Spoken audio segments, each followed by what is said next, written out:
Hey everyone! I love D&D, and 5th edition is my favorite edition, by far. But I think we all agree a couple adjustments could make things even better. I've done a series of those adjustments, and I'm providing them to you for free if you like them. In the video description, you can find a link to the document I'm going to be going over today, though I probably recommend hit the link to my WordPress account.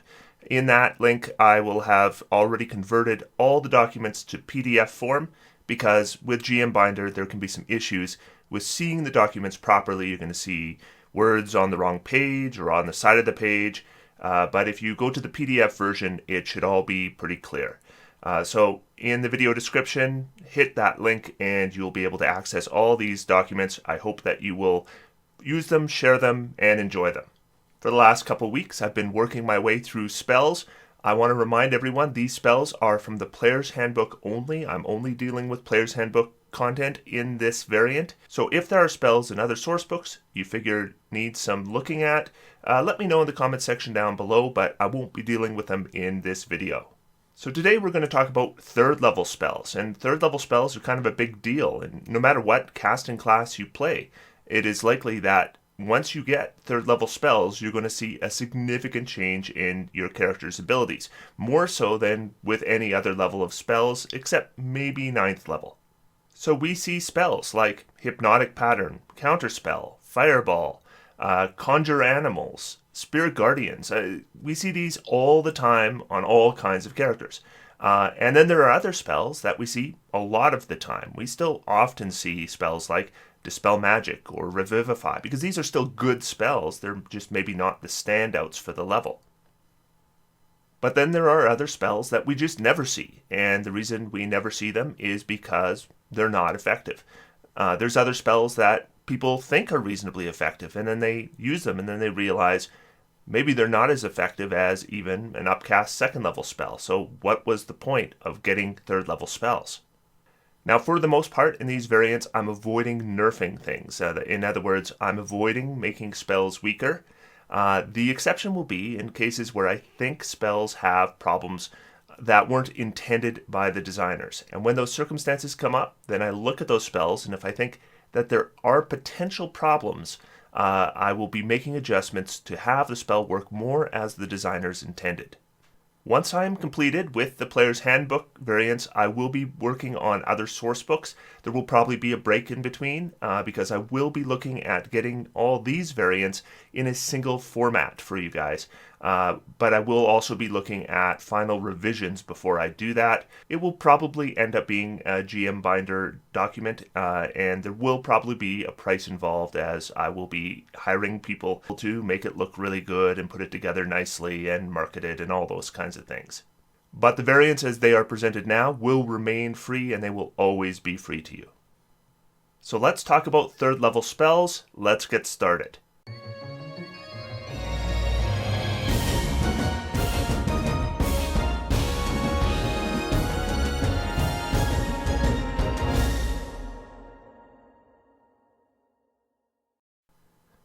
The first spell I want to talk about is Blinding Smite. Now, this one didn't require a lot of changes.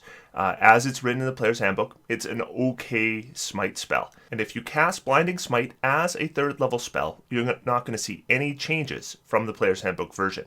The only change I'm making is I'm just going to have this follow the pattern that I'm trying to create with Smite spells, where the base damage is equal to 1d8 per level of the spell. Blinding Smite already fit that pattern with a base 3d8 damage, and I wanted all the spells to be able to scale for 1d8 per level, and Blinding Smite, for some reason, didn't allow you to scale it, and there was no reason for that. So I have just included at higher levels, when you cast a spell using a slot of 4th level or higher, the damage increases by 1d8 for each slot level above 3rd. It's just an omission that had no purpose in the game. So I have made the adjustment so that now you can level your Blinding Smite spell. The next spell I want to talk about is Call Lightning. Now, I have talked to numerous people who don't realize that Call Lightning isn't an effective spell.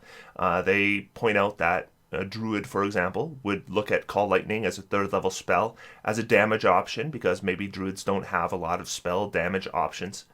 And I will always have the same conversation with them where I have them look at the 2nd level spell Moonbeam and then look at the option for increasing the level of Moonbeam to 3rd level, and tell me how Call Lightning is better in any way than a 3rd level upcast Moonbeam.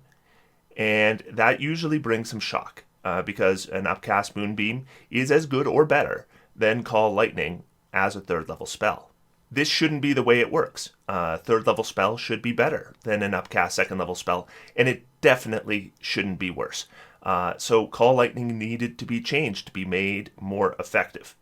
So this is how I have revised the Call Lightning spell. A storm cloud appears in the shape of a cylinder that is 10 feet tall with a 60-foot radius, centered on a point you can see within range directly above you. The spell fails if you can't see a point in the air where a storm cloud could appear. For example, if you're in a room that can't accommodate the cloud. When you cast a spell, choose a point you can see under the cloud. A bolt of lightning flares down from the cloud to that point. Each creature within 5 feet of that point must make a dexterity saving throw. Creature takes 3d10 lightning damage on a failed save, or half as much damage on a successful one.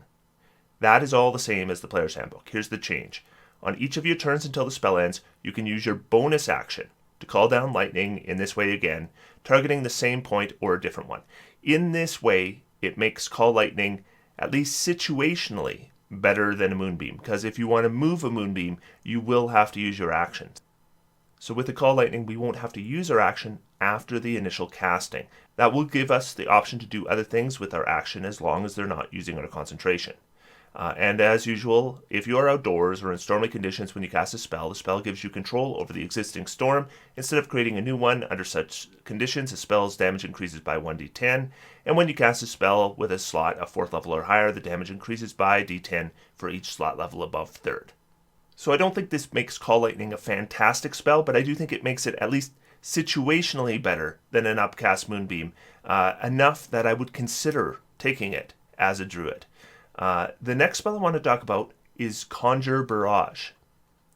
This is a ranger spell, and it's one of these cases where it seems like if it's a ranger spell, it doesn't need to be as powerful as other spells of the same level. Because with Conjure Barrage, it is an area of effect spell that deals damage. Lots of area of effect spells deal damage at 3rd level, and generally we're looking at decent area of effect. We have damage usually around the 8d6 point. With Conjure Barrage, of course, we don't get that, because why would a ranger be able to cast as good 3rd level spells as any other caster in the game? So what they did was basically an insult. They had Conjure Barrage, and I will say the size of Conjure Barrage is impressive. 60-foot cone is huge for the level, but the damage of 3d8 is not anywhere near where a 3rd level spell should be. It's about half of what a 3rd level spell should deliver. So it needed a significant boost, despite the large area of effect. If you're doing a large area of effect, but the damage is nowhere near the significance that we should expect from a 3rd level spell, we're going to be basically wasting our 3rd level slot. So Conjure Barrage almost never saw gameplay, and when it did, it would deliver disappointing results. So I figured, despite the larger area of effect, what we need to do is we need to bump the damage so at least it was significant for the level. It didn't need to be fireball damage, but it did need to be better than it was. So now you throw a non-magical weapon or fire a piece of non-magical ammunition into the air to create a cone of identical weapons that shoot forward and then disappear.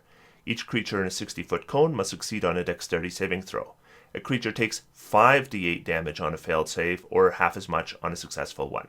The damage type is the same of that of the weapon or ammunition used as a component. And then at higher levels, we'll be increasing the damage by 1d8 per level. So this will make Conjure Barrage not a high damage spell for 3rd level, but at least it's not terrible. And when we consider the size of the effect, it might be something worth looking at. The next spell is one of those spells that the big problem is it doesn't do what it says it does, and the spell is Daylight. So the first thing you would think is when you look at a spell called Daylight, you would think it would create effectively daylight. And then when you have creatures or enemies that you are fighting that maybe don't do well in sunlight, you would think Daylight would be the right spell to deal with them. But it wasn't, of course, because Daylight didn't create daylight, it just created light. So the fix here was simple. A 60-foot radius sphere of light spreads out from a point you choose within range. The sphere is bright light and sheds dim light for an additional 60 feet. And then I've just added one simple sentence. The light is sunlight. Other spells already have this included as well. The fact that Daylight didn't have this was an insult because the spell is called Daylight. Before, all it was an enhanced light cantrip with a 3rd level slot. Now what we have is Daylight is going to create daylight. In most cases, that doesn't make a difference. But in the cases where it is going to make a difference, that's why you want a spell called Daylight. I'm going to be taking on a vampire. I want a spell called Daylight. If Daylight doesn't do anything to vampires, what is the point of having it other than just an enhanced cantrip? This was a simple change for me, and I think it's well in line with what a 3rd level spell should be able to do. The next spell I want to talk about is Fiend Death. Fiend Death is a necromancy spell or ritual with touch, and it basically makes you appear dead. I can see there being uses for this, especially if maybe there's enemies around that maybe are above your ability to take care of, and you just need them to think you're done with. Then Fiend Death is the spell you would want to use. It's going to be circumstantial at best. But the problem with Fiend Death is it didn't even work all that well in those circumstances. This is a ritual spell. Are you going to do Fiend Death on your party? Well, if you have, say, 4 people in your party, by the time you complete it, the Fiend Death on the first person you cast it on is already almost expired. So those enemies better not be looking for very long, because Fiend Death is probably not going to work. This is a problem, because Fiend Death is already going to be a highly circumstantial spell. But what we're doing is we're taking a spell that's highly circumstantial, and then we're going to have that very circumstance where it might work, and we're going to make it not work very well in that circumstance either. And that's a big problem, because we ultimately are okay with spells being circumstantial, especially when they're rituals.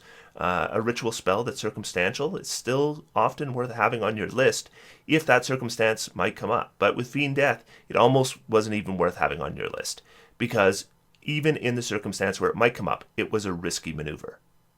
So the fix for Fiend Death for me was fairly obvious, and that was we needed to increase the duration. We can't have a 1-hour duration spell that is going to be cast as a ritual that we might want to be casting on the entire party. So instead, what we're going to do is we're going to make it a 24-hour duration. That means as long as you're in the right circumstance, and as long as you have the time to cast as a ritual, and you are in the unique circumstance where you want to appear dead to enemies, we're going to now have enough duration that it will probably be handy for us. There suddenly becomes some utility uses for this. You want access to the tomb that you didn't think you were going to be able to break into. Well, maybe you'll be placed in the tomb when they think you're all dead. Those kinds of things. So now Fiend Death is kind of an interesting spell. I still don't think it's a powerful spell, but it's something that I would be glad was on my spell list. Just to remind you how it works, you touch a willing creature and you put it into a cataleptic state that is indistinguishable from death. For the spell's duration, or until you use an action to touch the target and dismiss the spell, the target appears dead to all outward inspection, and 2 spells used to determine the target's status. The target is blinded and incapacitated, and its speed drops to 0. The target has resistance to all damage except psychic damage. If the target is diseased or poisoned when you cast this spell, or becomes diseased or poisoned while under the spell's effect, the disease and poison have no effect until the spell ends.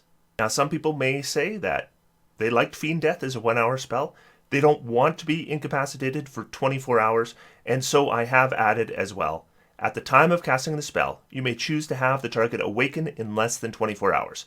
The duration is set at the casting of the spell. So if you are, for some reason, wanting just a 1-hour Fiend Death, you can still do that. You can have a 10-hour Fiend Death. You can have a 15-hour Fiend Death. Anything up to 24 hours, it's up to you. Now let's talk about another spell that I don't think works as intended, and that is Gaseous Form. So Gaseous Form, of course, turns you into a cloud of gas, does the things you think it would do. It allows you to fly around, it allows you to seep through cracks, and it makes you more difficult to be hit and take damage, but not much more difficult to be hit and take damage. Strangely enough, somebody takes a spear and shoves it into a cloud of gas. That cloud of gas takes damage. And so what happens is, if you were thinking Gaseous Form is a good getaway spell, which I think would seem reasonably obvious, it's not. It is a terrible getaway spell because it's going to reduce your speed significantly, and your enemies can still attack and damage you as per normal. You can have resistance against non-magical damage, but being that you're so slow, that resistance isn't going to do you a heck of a lot of good. You're probably going to end up losing your concentration at some point anyways, and Gaseous Form is just not going to work. So it becomes just this really, really circumstantial spell, because, of course, it does technically give you flight. Of course, the Fly spell gives you flight, and a good flight. It does technically allow you to seep through cracks and stuff. So I guess that's it. You can seep through cracks. We're going to spend a 3rd level spell on that. I don't think so. But if we can make it a good getaway spell, then it might be worthwhile. And that's what I figured we need to do. This isn't a combat spell, but I could see it as an escape spell. So what I've done is now you transform a willing creature you touch, along with everything it's wearing and carrying, into a misty cloud for the duration. The spell ends if the creature drops to 0 hit points. An incorporeal creature is not affected. While in this form, the target's only method of movement is a flying speed of 10 feet. The target can enter and occupy the space of another creature. The target has immunity to non-magical damage, and has advantage on strength, dexterity, and constitution saving throws. The target can pass through small holes, narrow openings, and even more cracks, though it treats liquids as though they were solid surfaces. The target can't fall and remains hovering in the air even when stunned or otherwise incapacitated. While in the form of a misty cloud, the target can't talk or manipulate objects, and any objects it was carrying or holding can't be dropped, used, or otherwise interacted with. The target can't attack or cast spells. So there's one change here, and that is I've changed resistance to non-magical damage to immunity to non-magical damage. And if you are concerned about this being broken, just remember somebody in gaseous form can't attack, they can't cast spells, they can't manipulate objects, they really can't do anything effective in combat. This is really just a getaway spell, and by giving you immunity to that non-magical damage, it gives you a chance to get away. Now, powerful creatures are going to have some magical options to damage you. In those cases, gaseous form is not going to be a reliable getaway spell. But we don't want it to be infallible, and so therefore it's not infallible. But if we're taking on a bunch of goblins or orcs or something like that, they're going to have no ability to deal with a character in gaseous form, and they're very likely going to be able to seep into somewhere that those creatures cannot follow them and get away. And that's what gaseous form, I think, should be able to do effectively. It now will be able to do that. That brings us to Glyph of Warding.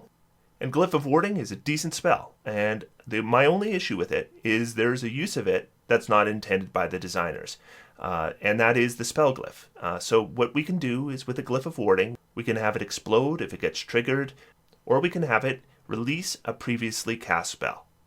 And I think the intent of this is that Glyph of Warding then becomes a little more versatile in the kinds of things it might do to you if you accidentally trigger it. I mean, maybe it will explode.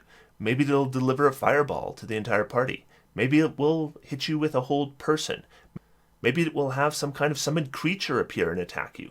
It's kind of nice to have all these options. The issue with Glyph of Warding is that it can cast a beneficial spell, and that beneficial spell, if it would normally require concentration, now doesn't require concentration. So it allows you to get around the concentration rules. Now, the designers obviously saw that possible abuse, and they tried to deal with it by making it so that the Glyph of Warding couldn't be moved, so that it would be, maybe you have it in your home base, or maybe you just have it on something you want to protect. But if you're out adventuring, there's no way for you to access the Glyph of Warding. This, however, is not the case, because, as we know, when we look at higher level spells, there are ways to work around this. The most obvious is a demiplane. You have a bunch of Glyph of Wardings in the demiplane. You can go in and with one action, you can trigger a ton of effects that would normally require concentration, and none of them will require concentration. And it turns you into something that the designers didn't intend, that the rules didn't intend. So that is what we call a loophole, that allow you options that are well out of the intention of the designers. Now, demiplane doesn't come up till much, much later. But the fact still remains that Glyph of Warding, I mean, from the name alone, we know that it is not intended to be something that you want to set off. It's intended to be something that protects something. So I don't think it's a problem to limit spell glyphs to spells that you don't want to happen to you. So what I've done here is now you can store a prepared harmful spell of 3rd level or lower in the glyph by casting it as part of creating the glyph. The spell must target a single creature or an area. The spell being stored has no immediate effect when cast in this way. When the glyph is triggered, the stored spell is cast. If the spell has a target, it targets the creature that triggered the glyph. If the spell affects an area, the area is centered on that creature. If the spell summons hostile creatures or creates harmful objects or traps, they appear as close as possible to the intruder and attack it. If the spell requires concentration, it lasts until the end of its full duration. Now, I'm sure there will be some watchers who don't like this, because they are used to being able to use Glyph of Warding as a way to deliver buffs and avoid the concentration mechanic. But I'm certain that this wasn't the intent of the designers. I'm certain Glyph of Warding is intended to be a spell that wards an area, not a spell for buffing. I don't think it adds anything positive to the game to be able to allow that loophole, so I've closed it. The next spell I want to talk about is Hunger of Hadar. When we are a warlock, being able to cast 3rd level spells, it's actually a little bit less exciting than a lot of the other classes. And Hunger of Hadar is one of those reasons. It is a spell that does continuous damage, and it requires your concentration, but the damage is not great. It is a friendly fire spell. If we look at it compared to something like a Spirit Guardians, it just becomes clear that these spells have similar effects, but Spirit Guardians is so much more versatile because it doesn't have friendly fire, because we can move the effect around with us. Hunger of Hadar has a good range, but in other ways, it's just not as good a spell. And in general, I don't see Warlocks taking this, and I don't see Warlocks using this. And I don't think it's awful, but I do think it just needed something to make it just a little more unique, make it a little more interesting, make it a little more cool. So this is what I've done. You open a gateway to the dark between the stars, a region infested with unknown horrors. A 20-foot radius sphere of blackness and bitter cold appears, centered on a point within range and lasting for the duration. The void is filled with a cacophony of soft whispers and slurping noises that can be heard up to 30 feet away. No light, magical or otherwise, can illuminate the area, and creatures fully within the area are blinded. The void creates a warp in the fabric of space, and the area is difficult terrain. Any creature that starts its turn in the area takes 2d6 cold damage. Creature speed is halved in the area. A creature that ends its turn in the area must succeed on a dexterity saving throw or take 2d6 acid damage as milky, otherworldly tentacles rub against it. This is all exactly the same as the player's handbook. And I thought about the various ways that this spell might be made effective and interesting. I thought about increasing the damage. I thought about increasing the area of effect. None of those really spoke to me. And then I came up with, at the end of this spell, I've added one more sentence. A caster concentrating on this spell may see normally in the effect and is not blinded. The caster may also move freely through the area as if it were not difficult terrain and takes no damage from the effect. So essentially, the caster themselves is not affected by the spell. So it's still a friendly fire spell, just not against the caster themselves. And I like the idea of the warlock moving through this horrible and nightmarish effect, and all the terrible things that are happening to everyone else, ignore them as if they were not there. I think that's just an interesting way to deal with this and make it a more effective spell in a unique way. Then we get to the spell Lightning Arrow. This is a ranger spell, 3rd level. Once again, poor rangers. But anyway, this was a concentration spell, so you can't be doing it at the same time as a Hunter's Mark, for example. And then when you cast this spell, it's a bonus action to cast. And then when you make a ranged weapon attack, you can, instead of having your arrow hit as an arrow, it turns into a bolt of lightning. That bolt of lightning does 4d8 lightning damage. Note that the lightning spell at 3rd level will do 8d6 damage. And Lightning Bolt isn't even that great a spell. But this one did about half the damage, a little more than half the damage. Much smaller area of effect. Now, one of the defenses of this spell is that it only uses a bonus action instead of your action. But it actually does use more than your bonus action, because you cast a spell with your bonus action, but then you need to give up one of your attacks to use the spell. So you're giving up your bonus action and one of your 2 attacks on your attack action. So you're basically kind of giving up half your action plus a bonus action. So it is potentially no better than a 1-action casting spell, potentially even worse than a 1-action casting spell. So that defense didn't really hold. So fixing this spell, I thought, it had a pretty obvious fix to it. If we are a ranger and we have a bow, we're probably good at the bow. Maybe we have some magical bow. Maybe we have feats that increase our damage with arrows. One way or the other, giving up that attack in addition to our bonus action is too much. Instead, what I figured was it was just going to use your bonus action. So now, the next time you make a ranged weapon attack during the spell's duration, the weapon's ammunition or the weapon itself, if it is a thrown weapon, crackles with lightning. So no more is the weapon replaced with lightning, it just crackles with lightning. You make the attack roll as normal. The target takes 3d8 lightning damage on a hit, or half as much damage on a miss, in addition to the weapon's normal damage. Whether you hit or miss, each creature within 10 feet of the target must make a dexterity saving throw. Each of these creatures takes 2d8 lightning damage on a failed save, or half as much on a successful one. Add higher levels when you cast a spell while using a spell slot of 4th level or higher. The damage for both effects of the spell increase by 1d8 for each slot level above 3rd. So the change to this spell is, now when you make the weapon attack, it is no longer replaced with lightning, it crackles with the energy of lightning, and you will get your regular arrow attack in addition to the lightning effect. Considering this is a 3rd level spell, considering that this is going to use your concentration, I think that this is still well within line of what we would expect from a 3rd level spell. Then we get to the final 3rd level spell of my variant, and that is Vampiric Touch. If you are a fan of my channel, you already knew I was going to talk about this one. I have big problems with this one. The damage is poor. It restores your hit points. If you're at full hit points, you get nothing from that. And it just didn't seem like a spell that I would ever want to cast or ever recommend that anyone ever take. And once again, it's one of these necromancy spells where I just feel like they figured that maybe these are more NPC spells. But if we're going to have it in the player's handbook, it should be available to players. It should be decent for players to take and use. So with Vampiric Touch, I made 2 changes. The touch of your shadow-wreathed hand can siphon life force from others to increase yours.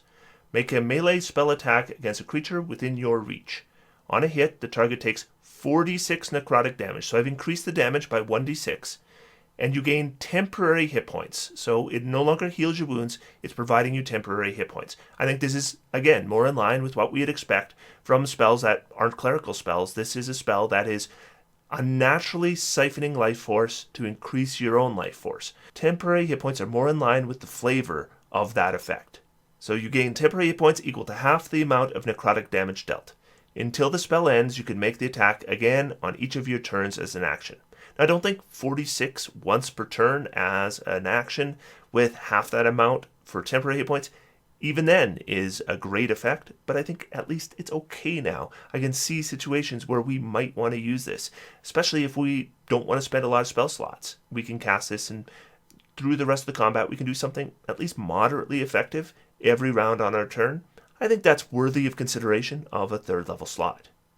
So those are all the changes I made to 3rd level spells. Whether you like them or you think that there's changes I need to make to this document, please let me know in the comments down below. I'll read as many as I can, and as usual, if there are things that I know don't work and you point them out to me, I will make revisions. Come back tomorrow, and you'll probably see a little change log where I make any minor revisions that I've made. In addition, the PDF that is posted to the WordPress account will be changed to the revised version once I complete those revisions. I hope I'll see you next week for my 4th level spell revisions, and until then, I'm going to sit back, relax, have some fun, because D&D is for everyone. Thanks everyone, and I hope to see you next week.